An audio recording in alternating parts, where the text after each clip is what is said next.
All right, and so now we have the final step, which is going to be how to deliver this. So I kind of covered it briefly, but usually what I do is I would send this to the client. Let's say this is the first draft, okay, and I would fix the size, the accuracy, like I told them. I would.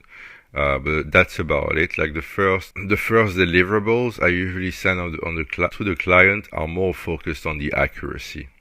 The rest we can always fix. Like we can always change the model, we can always fix everything else. But the accuracy is actually the hardest part, oddly enough.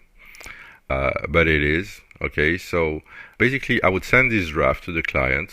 Okay, then I would organize a call to get feedback, okay? And in the call about this first draft, which are not the final images, but just a sense to see if I'm going the right direction, I would essentially ask them questions about each of these elements, okay? So I would ask them like, what do you think of the style of the image, okay? Is that the right style? Then what do you think of the subject? And I'll start with the model, then I will talk about the cream jar of the Ziegler to you. Then what do you think of the action of the subject? Okay. Then what do you think of the setting, so the background? Then what do you think of the camera? And what do you think of the, what is the last one again? Of the branding, right? So I would essentially ask the client these 6 questions for all the images I'm showing to him. So in this case, I only have 3 concepts, so it will go pretty quickly. But this is incredibly helpful. Okay, this is how you get very good feedback. Because when you do this, the client is going to tell you, you know, I want her to have this attitude, right? Here, she's too serene, she's too chilled out. I want her to be more arrogant. Okay, so then you'll know which directions to go.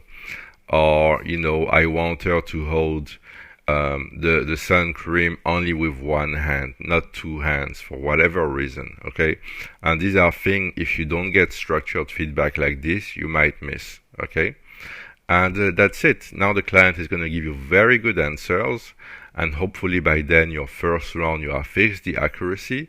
So all you'll need to do is to refine what the client tells you to, and deliver your second round, and you'll have amazing images as a result that your client like, because you worked with them, you fix the accuracy, you get the accuracy right and the general direction right at first, because you did all this work that we did throughout this series.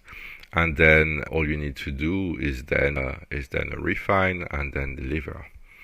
Alright, so I hope this series has been helpful in showing you the entire workflow of creating AI photography for small businesses. And yeah, if you have any questions, feel free to ask in the comments.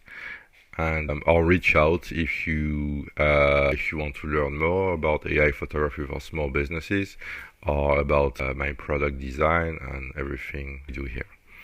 Alright, thank you for watching. Bye bye for now.